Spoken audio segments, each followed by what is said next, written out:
Happy Sunday. Today's the day we go digging through old literature to find out how did men and women used to treat each other and what did they used to learn about each other's nature. And it's very revealing when you go digging that you find, hey, if we'd have actually read this stuff, if we knew about this, probably wouldn't be in the situation we're in. Dating, marriage, divorce, all of that wouldn't be happening the way we see it today. Hi, welcome back to Far From Eden. So glad you're here today. It's my favorite day. It feeds my soul. So we have been going through Grimm Brothers fairy tales, and it is shocking how much you can learn about our past and who we are right now that the elites don't want us to know about. How do we know they don't want us to know about it? Well, it's like, think about shadow banning, but not online. Think about it as, why did these get republished after they were published in the early 1800s? Why did they get republished with certain things removed? Like mentioning God or women being pious, things like that. Why would, in the 20th century, not only they be republished, but then Disney took over? And I think it's only been just now that we've realized how toxic Disney really is. Some people have kind of known for a while. I, like many, am late to the party, but I can see that it goes way back to the inception because we've already read Snow White. It's very different than what Disney would have you believe it is. So today we're getting started with The Foundling. Never read it before. I like to know what it is I'm not supposed to read. We always think about things we're not supposed to read, that it's going to be maybe more salacious or something like that. But it's actually very simple things that they've hidden. And I think that's what gets us to a day and age where we have a concept like gender and everything's fluid and the roles are all basically you choose them. When in reality, we can see that doesn't work. It doesn't work. What it's been used to do is completely unseat the man from his role. And contrary to what some women would say, it's not good for us women.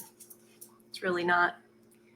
I think Lola's going to discover the treats I left up on the couch, trying to bribe her to get up there so you guys can see her. We'll see if she figures it out. The Foundling. Once upon a time, a forester went out hunting in the forest, and as he entered it, he heard some cries that sounded like those of a small child. He followed the sounds and eventually came to a tall tree where he saw a little child sitting on the top. The child's mother had fallen asleep with him under the tree, and a hawk had seen the child in her lap. So it had swooped down and carried the child away with its beak and set him down on the top of a tree. The forester climbed the tree and brought the child down and thought, you ought to take him home with you and raise him with your little Lena. So he took the boy home, and the two children grew up together. However, the boy who had been found on the top of the tree was called Foundling because he had been carried off by a bird. Foundling and little Lena were very fond of each other. In fact, they loved each other so much that they became sad if they were not constantly within sight of each other.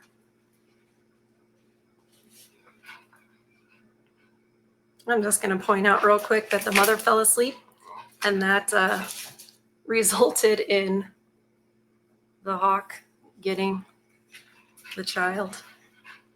Thank goodness nothing else happened to the child.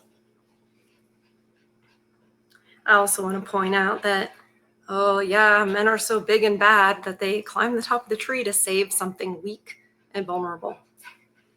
Kind of like the fireman getting the kitty cat.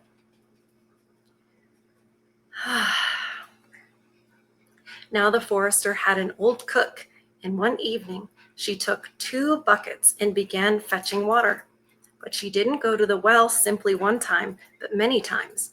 When little Lena saw this, she asked, "Tell me, old Sanna, why are you fetching so much water? If you promise to keep quiet, I'll let you in on my secret." Little Lena, of course, replied that she wouldn't tell a soul. Then the cook said, "Early tomorrow morning, when the forester goes out hunting, I'm going to heat some water over the fire, and when it's boiling, I'm going to throw Foundling in and cook him." Why are the villains women? But what? There are witches everywhere. We keep on finding this in these stories. There are witches everywhere. If only men knew that, right? I bet a lot of you wish somebody had told you to watch out for them because they're just everywhere. Goodness gracious. Early the next morning, the forester got up to go out hunting, and after he had gone, the children were still in bed. Then little Lena said to the foundling, "If you won't forsake me, I won't forsake you." "Never, ever," said Foundling. "Well then, I'm going to tell you something important," said little Lena. "Last night, old Sanna carried many buckets of water into the house, and I asked her why she was doing that. She said that if I wouldn't tell a soul, she'd let me in on her secret.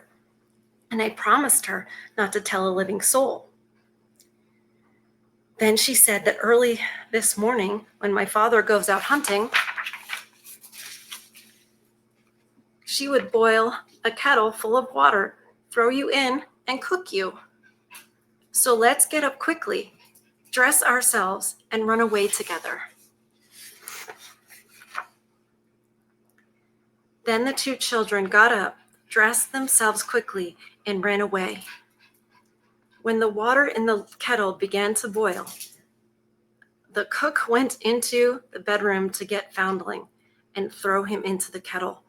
But as she entered the room and went over to the beds, she saw that the 2 children were gone, and she became greatly alarmed.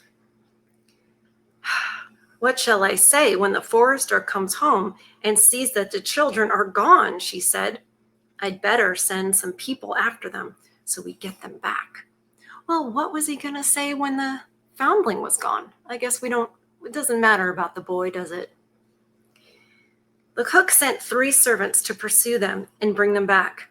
But the children were sitting at the edge of the forest and saw 3 servants coming from afar. "If you won't forsake me, I won't forsake you," said little Lena. "Never, ever," said Foundling. "Then change yourself into a rose bush, and I'll be the rose on it," said little Lena. When the 3 servants reached the edge of the forest, they saw nothing but a rose bush with a little rose on it. The children were nowhere to be seen. "There's nothing we can do here," they said, and they went home, where they told the cook they had seen nothing but a rose bush with a rose on it. Then the cook scolded them. "You blockheads! You should have cut that rose bush in 2, plucked the rose, and brought it back with you. Now go quickly and do it." So they had to set out once more and look for the children. But when the children saw them coming from afar, little Lena said, "If you won't forsake me, I won't forsake you." "Never, ever," said Foundling. "Then change yourself into a church, and I'll be the chandelier hanging in it," little Lena said. When the 3 servants arrived at the spot, there was nothing but a church and a chandelier inside it. "What should we do here? Let's go home." When they got home, the cook asked whether they had found anything. They said no. They'd found nothing but a church with a chandelier in it. "You fools," the cook scolded them. "Why didn't you destroy the church and bring back the chandelier?" This time, the old cook herself set out on foot, accompanied by the 3 servants, and pursued the children. But the children saw 3 servants coming from afar, and also the cook, who was waddling behind them. "Foundling," said little Lena, "if you won't forsake me, I won't forsake you." "Never ever," said Foundling. What they are teaching is loyalty. And if you were reading this to little girls, you would be explaining that, and the little girls would want to be like little Lena, not like the cook. And that would be an important lesson to learn. And oh, how different our society would be. "Then change yourself into a pond," said little Lena, "and I'll be the duck swimming on it." When the cook arrived and saw the pond, she lay down beside it and began to drink it up. However, the duck quickly swam over, grabbed her head in its beak, and dragged her into the water. The old witch was thus drowned, and the children went home together. They were very happy. And if they haven't died, they're still alive. It literally says that at the end. They were very happy. And if they haven't died, they're still alive. Well, I guess that makes sense. Yeah, loyalty. Lena had loyalty. And of course, Foundling did too. And you never know where there's a witch. You can't tell all the time by the outward expression. You have to be very careful of that because, as I've said before in a lot of these videos, we women are very good actresses. I'm sure the cook for many years was very pleasant and seemed caring and all the rest of it. The forester had no idea the type of woman who was actually in his home with his own children. And she was a witch. And witches don't care who they hurt. They especially like the vulnerable ones. Let's compare. Let's compare the forester and the witch. Forester heard the cries of a child. That would be another mouth to feed, right? And he knew that. He didn't have to climb the tree. He could have fallen down and hurt himself. But he climbed the tree and he rescued the little boy and raised him with his daughter, taking care of him, feeding him, sacrificing for him. Meanwhile, we have a woman who had very different plans for this vulnerable, innocent being. These are themes that repeat in these stories. The villains are usually, they're usually the women in these stories. You do have some examples of very, very good females, like Lena, like Snow White, like Cinderella. But they have qualities like loyalty, hard work, piousness, gentleness. And that usually goes hand in hand with beauty. And it's interesting that the Grimm brothers, the stories that they collected, these tales, oftentimes juxtapose those two very different ways of a woman can be.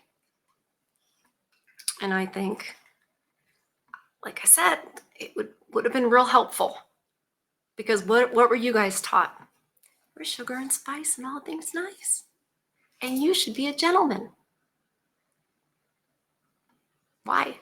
For what should we do? What should we be? I mean, Snow White, in Disney's version, she's basically like telling them whistle while you work. Like, she's more in charge, let's just say. Whereas in the Grimm brothers version, she's very much their servant in exchange for the privilege of being able to live there. And they are very much her protectors, which she continuously disobeys and pays heavily for that. Well, that's all taken out of Disney's version. And you guys, some of you guys thought, oh, they just now went woke. No, no, it's been all along. But the powers that be they move us that direction in the increments that we will tolerate, so that we can't really see the direction we're being pushed. But it's a huge wake-up call once you start, reading. And I do not believe for 1 minute that, people just weren't interested in fairy tales anymore. That's not true. People are always interested in interesting stories. Always. So let's see what the next one will be. Okay, so the next one in this book I have here is King Thrushbeard, and we have already read that one back when I was reading from my all too modern 20th century version. And we also read Little Snow White, as I was just telling you guys about that one.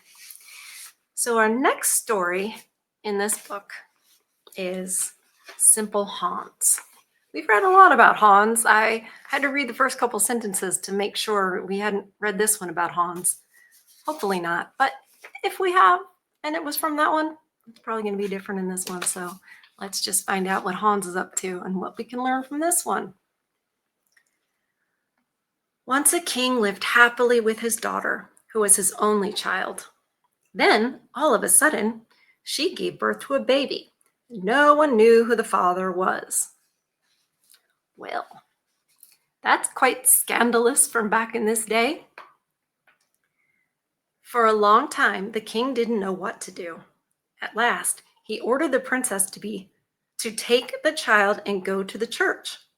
Once there, a lemon was to be placed in the hands of the child, and the boy was to walk about and offer it to a man.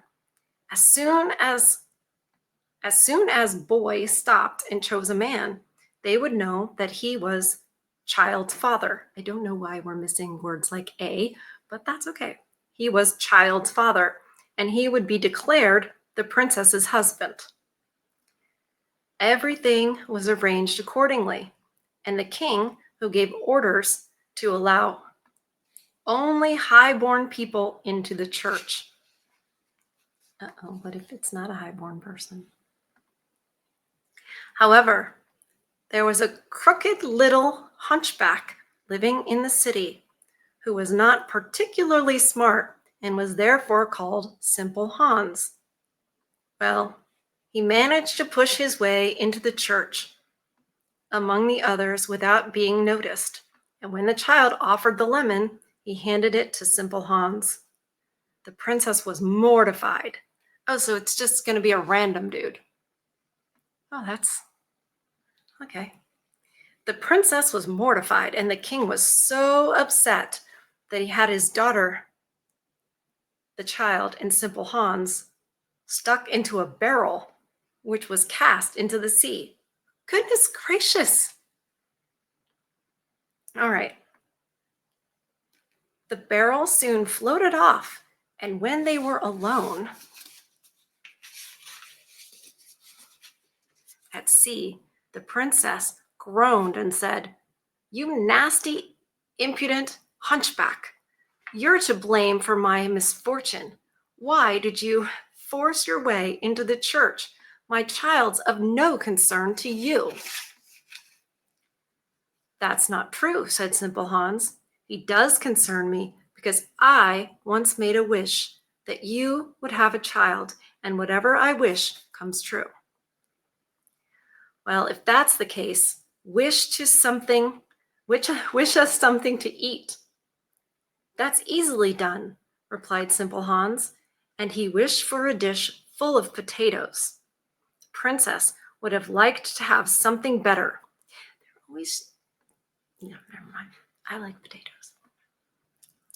Nevertheless, she was so hungry that she joined him in eating the potatoes. After they had satisfied their hunger, Simple Hans said, "Now I'll wish us a beautiful ship." No sooner Had he said this, then they were sitting on a splendid ship that contained more than enough to fulfill their desires. The helmsman guided the ship straight towards land, and when they went ashore, Simple Hans said, "Now I want a castle over there." Well, things are certainly changing. I'm kind of wondering why this hunchback man, for lack of a better way to refer to him, why did he do all these things? Wish for her to have a child, and then, all these next things that are happening. Maybe because, I don't know, maybe he knew this would happen. That's what I'd be asking if I was reading this to children. I'd be like asking them, what do you think? Do you think he knew what would happen, what the king would do? Suddenly, there was a magnificent castle standing there, along with servants dressed in golden uniforms. They led the princess and her child inside, and when they were in the middle of the main hall, Simple Hans said, "Now I wish to be a young and clever prince." All at once, his hunchback disappeared, and he was handsome, upright, and kind. Indeed, the princess took such a great liking to him that she became his wife. For a long time, they lived happily together. And then one day, the old king went out riding, lost his way, and arrived at their castle. He was puzzled because he had never seen it before and decided to enter. The princess recognized her father immediately, but he did not recognize her, for he had thought she had drowned in the sea a long time ago. Yeah, that was not cool that he did that. Really not. She treated him with a great deal of hospitality, and when he was about to return home, she secretly slipped a golden cup into his pocket. After he had ridden off, she sent a pair of knights after him. They were ordered to stop him and search him to see if he had stolen the golden cup. When they found it in his pocket, they brought him back. He swore to the princess that he hadn't stolen it and didn't know how it had gotten into his pocket. Well, revenge? God said vengeance is mine, so I'm so good. That's why, she said, one must beware of rushing to judgment. And she revealed to him that she was his daughter. The king rejoiced, and they all lived happily together. And after the king's death, Simple Hans became king. She forgave them. She forgave her father. She just wanted to make a point. I didn't think it was going to end that way because, we have read some stories where there's some carnage, to say the least. But she treated him with hospitality. She forgave him. She just said, you don't rush to judgment. That's a kind and loving woman. And you see in these tales, there's either one or the other. You either have a princess like this who is kind and gracious, I should say, and loving. I mean, she could have been a lot less kind to the hunchback, right? He was a total stranger, but she wasn't unkind to him. And it would teach little girls a different way of being and a different way of treating people. And the idea that you do have a duty and a responsibility in this world. And it isn't what you get out of it. And that's what we see all over the place. It's just what we see all over the place with some of the lady folk. So we have time for one more. So let me check and see which one that'll be. Okay, I'm going to skip a couple because they're a little too long to fit into our Fairy Tale Sunday. But don't worry, we're going to go back to them because I will leave no stone unturned. with this awesome book. This next one is The Golden Egg. So let's see. Let's see what we find. By the way, hit that like button if you're appreciating this, especially for the fairy tales. Obviously, a little different than my usual content, although I don't think it's that different because it goes hand in hand. But I'm very fond of the fairy tales. So if you guys hit the like button, that'll really help the algorithm. And there may be some people out there that can appreciate this, and it can bring them more understanding of like how we got here and where we actually are, and better yet, who we actually are. It may not seem like it makes a difference, but it brings peace to a lot of us because we're uneasy in this world. And you should be. You should be uneasy. You should be like, this is not how it should be.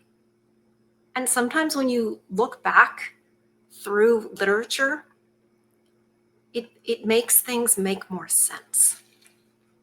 It doesn't change anything, but it lets you know you're sort of a foreigner here. And if you feel like a foreigner here in these times, there's a good reason. There's nothing wrong with you. There's something wrong with the world around you. So, the golden egg.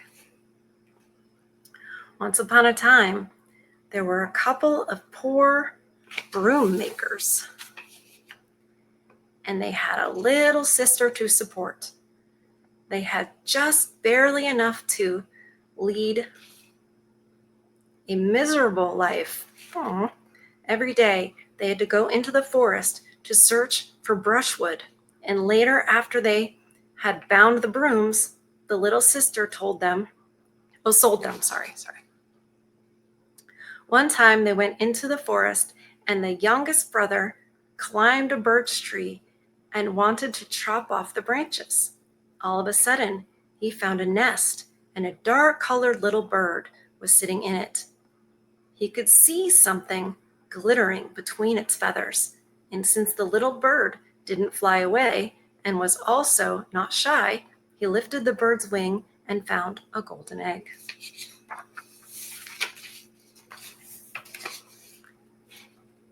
So he took it and climbed down the tree.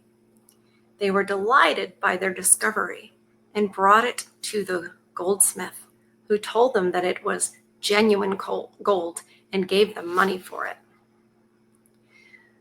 The next morning, they went into the forest again and found another golden egg. The little bird was patient and let them take it just like the first time. All this continued for a long time. Every morning, they fetched a golden egg and were soon rich. However, one morning, the bird said, "From now on, I'm not going to lay any more eggs, but bring me to the goldsmith and you'll all be fortunate." The broom makers did what she said and brought the bird to the goldsmith. When it was alone with him, the bird sang, "Whoever eats my heart will soon be king and very smart. Whoever eats my liver, whether young or old, will find each morning a bag full of gold." All right, Grimm brothers. When the goldsmith heard that, he called for the two young broom makers and said, "Let me have the bird, and I'll marry your little sister." The two young men said yes, and the wedding was soon held. Then the goldsmith said, "For my wedding day, I want to eat the bird. So you two roast the bird on a stake and be careful that you don't ruin it. Then bring it to me when it's done." The goldsmith intended to take out the heart and liver and eat them. The two brothers stood at the fire and turned the spit. And when they kept turning it, and the bird was almost done roasting, a little piece fell out. "Hey," said one of the brothers, "I've got to try that," and he ate it up. Soon thereafter, another little piece fell out. "That's for me," said the other brother, and he tasted it. They had eaten the little heart and the little liver, and they had no idea how blessed they were by all this. When the bird had been completely roasted, they carried it to the wedding table. The goldsmith sliced it open and wanted to eat the heart and liver as quickly as possible, but they had both vanished.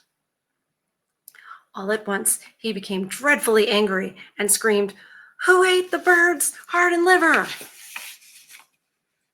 The two broom makers replied, "That must have been us. 2 small pieces fell out as we were turning the spit, so we ate them." "Well, if you've eaten the heart and liver, then you can keep your sister." And in his rage, he chased them all away. And then it says fragment. So that was just a bit of one. So there's just no telling what the rest of that was. Sorry that it ended like that, but I would say they shouldn't have stolen. Then now they're stuck with their sister and still having to support her. But then again, I guess they're going to be blessed beyond measure. Interesting. All right, there's got to be a quick one. There's got to be. We can't end on the note of a fragment, but we shouldn't skip the fragments either. We shouldn't. This one's called The Simpleton, and it's very short. The White Dove. There was once a splendid pear tree that stood in front of a king's castle, and each year it produced the most beautiful fruit. However, as soon as the pears became ripe, they were taken that very night, and nobody knew who the thief was.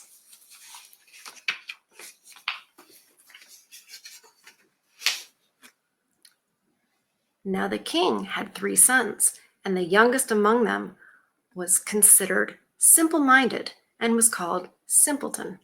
The oldest was ordered by the king to guard the tree for 1 year so that the thief could be caught. He did this and watched every night. Soon the fruit was in full bloom and was full of Soon the fruit was in full bloom and was full of fruit. I swear I'm reading that right. Okay. And as the pears began to turn ripe, he kept watch even more diligently. Finally, the pears were completely ripe and were to be picked the next day. However, on the last night, the king's son became drowsy and fell asleep. And when he awoke, every single one of the pears was gone. Only the leaves were left. He watched it for like a year, fell asleep that night. Goodness. Then the king commanded the second son to keep watch for a year. However, he didn't fare any better than his older brother. On the last night, he couldn't fend off sleep, and the next morning, all the pears had been picked. Finally, the king ordered Simpleton to keep watch for a year. Everyone at the king's court laughed about this.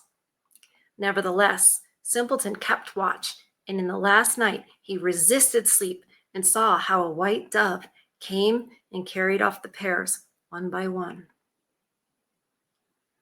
As the dove made off with the last one, Simpleton stood up and followed it to the top of a high mountain, where it disappeared into a crack along the cliffs. Simpleton looked around him, and suddenly a little gray man was standing next to him. "God bless you," said Simpleton. "God has already blessed me in this very moment through your words," answered the little gray man. "You have released me from a magic spell. Now, if you climb down the cliff, your fortune will be made." So by saying "God bless you," that broke a spell that was bad. It broke evil. The words "God bless you" to this stranger who was actually receiving all the stolen pears.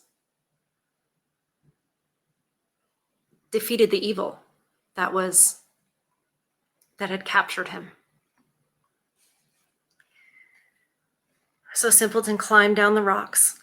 Many steps led him to the bottom, where he saw the white dove trapped and entangled in a spider's web. When the bird caught sight of him, it ripped through the web, and after the last thread had been torn, a beautiful princess stood before him.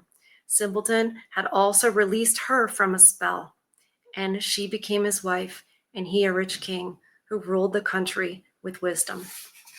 Simpleton was not smart, right? He wasn't blessed with that.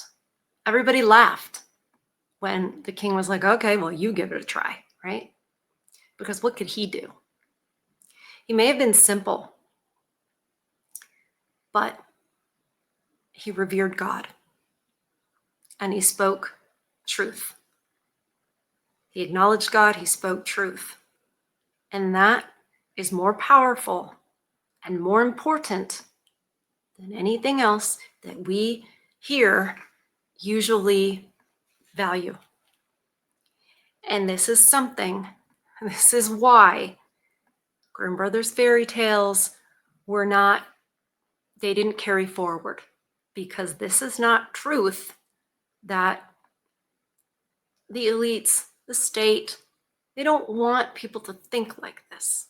They don't want people to think that, hey, God's the most important thing. That's the most important. He's the most important. End of story. Truth is powerful. They don't want you to think that way. They want you to think that their truth is the truth and that God is Sky Daddy. And they want you to think, too, that fairy tales are just silly stories for children. They may be stories you should read your children, but they're not silly. And they're instructional. Valuable lessons, valuable truth. Just right there. I'm so glad we read that last one. I had no idea what it was about. I just kept going until there was one that was, short enough that would make this video a good length. I'm moved. I'm moved by that. So no matter what happens, that's what you have to do. And no matter what gifts you have or how talented you are, this, that, or the other, remember who created you. Remember in whose image you're made. And remember, that's the most important thing. And I know people are going to think I'm silly for that, but there's no doubt that our society was a lot better when we all recognized these truths. We certainly treated each other better. We certainly didn't have divorce the way we have it. We didn't have women treating men the way they do in this day and age. We didn't have that. So thank you guys so much for spending Sunday with me. I really appreciate it. Please feed your souls. Protect your peace always. I love you guys, and I'll see you on the next one. Bye.